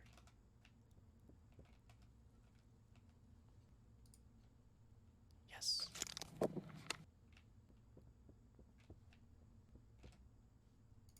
Wait, didn't we already read this letter? Oh. To the care of Dr. K.H. Gauser, after our discovery of him residing over the bloodied body of that maid in the upstairs study, it became very apparent that Dr. Sullivan could no longer be trusted to continue his research. Exposure to the energy obviously too much for his mortal body. He rambled all the more like a madman as we delivered him to one of the holding cells in the laboratory. What knowledge his twisted mind may still hold may serve invaluable to us, should things go any more wayward. So he will remain in captivity until such a time that he is deemed useful again. It seems in his chaotic yammering he mentioned that he'd shut this all down. We can only be led to assume that his mania may have made him as a dangerous enemy to our cause, and we can no longer risk this. Our Lord guides us in precise ways, and if we have to find the remaining souls that our Lord needs to join us on our own, then so be it. We will search for these innocent without the aid of the doctor's clear connection with our Lord. With any luck, your own strong connection to the other realm may gain us the knowledge we need. We must bring our world into the fold. We must reunite with the realm of our God, the true God. This house will remain our church, and we will send search for the ones our Lord requires. We will save this mortal pit of sin and be bathed in the holy light of our Lord, my brother. We hope to receive your continued support as the years continue. Please find any sacrifices our Lord deems worthy and have them sent to the manor. Once we remove the remains of the maid and the wife, who is believed to have also been slain in Dr. Sullivan's madness, we will prepare the manor for any kind of investigation that may proceed from this. Do not concern yourselves with the care of the homestead. We will make the manor the place of worship it was always meant to be. Brother Merlot. What the fuck?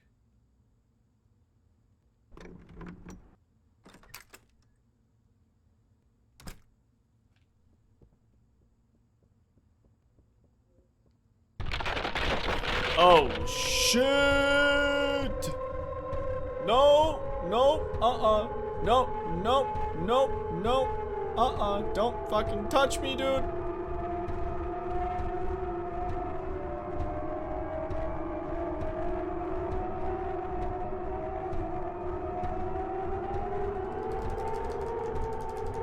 What? Why can't I leave? Oh my god, I gotta fight this thing. No way you're gonna make me fight this thing. No way. Oh my god, that's ridiculous.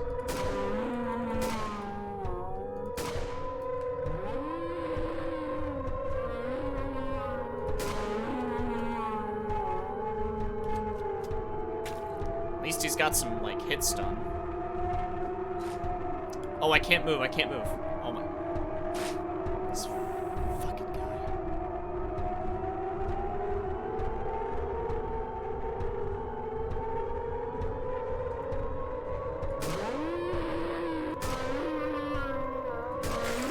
Oh, we got him.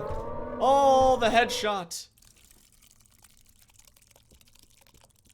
Practically fucking dead, though.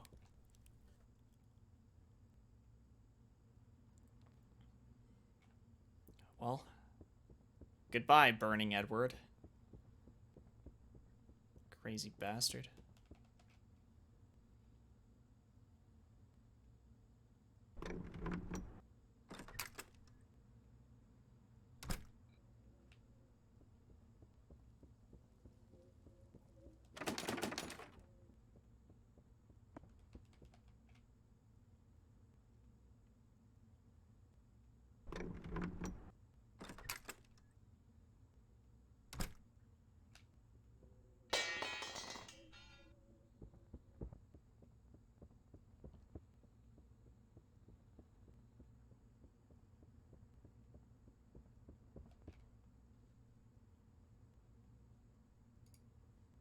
Wait, what? Who is this?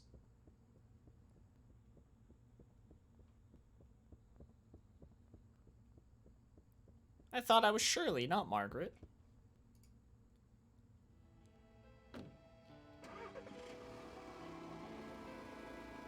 Wait, what? They're alive?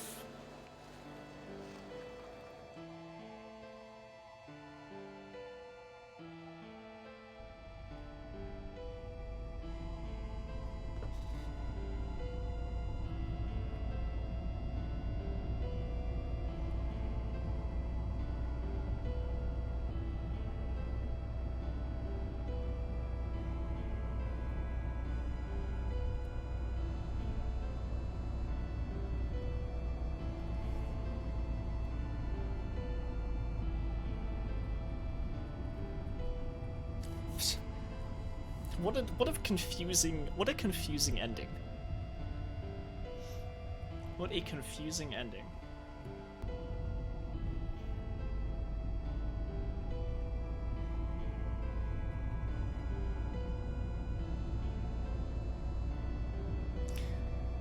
Well, that was cool. That's the first puppet combo game I've ever played. So, yeah.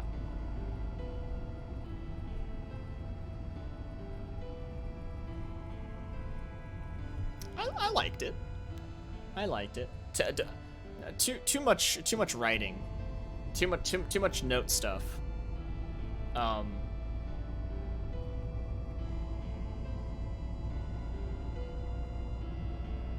But apart from that, like, quite good. Quite good.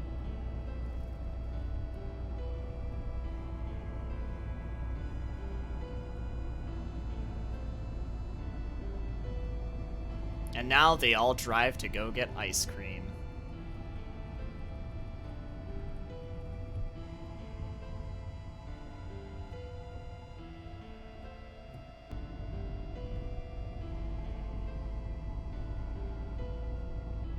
Yeah, that was pretty cool. I liked the aesthetic, really. The aesthetic was nice.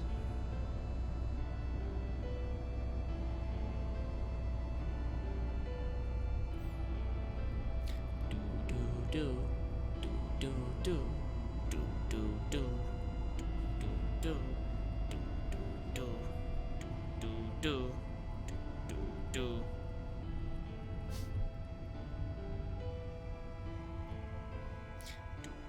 Do.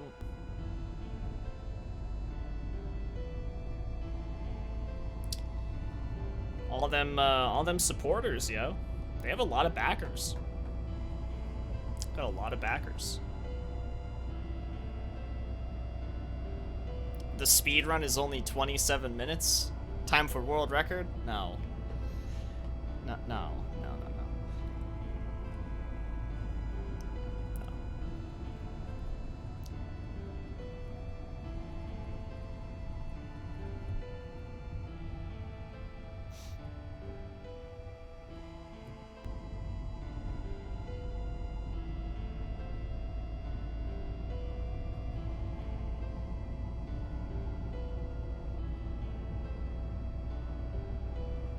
Oh god, they kind of overlapped a little bit there.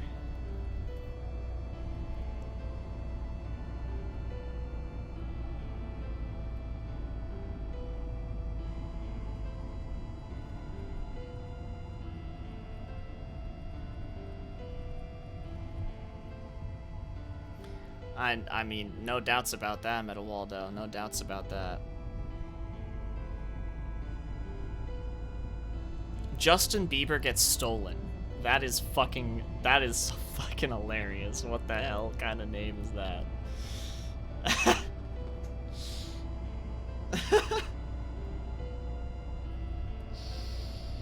Now that's a backer name.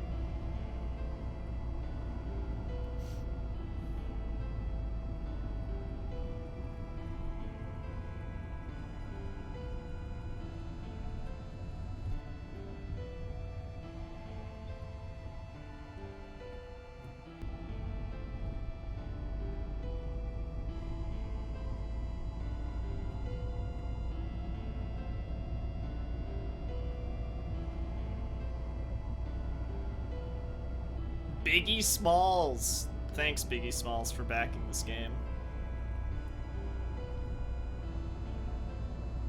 Thanks, Creed. Appreciate that.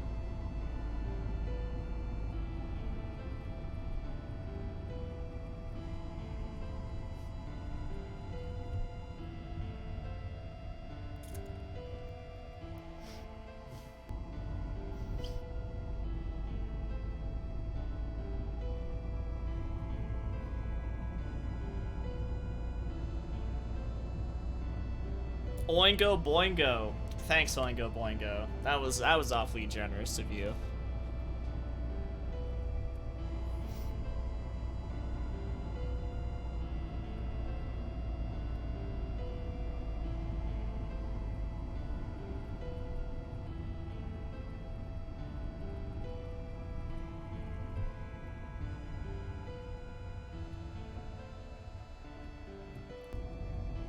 Okay. Alright, so how long does, how long is this backer list? How long? Oh, there we go. Now that's... Whew. That was a long ass list.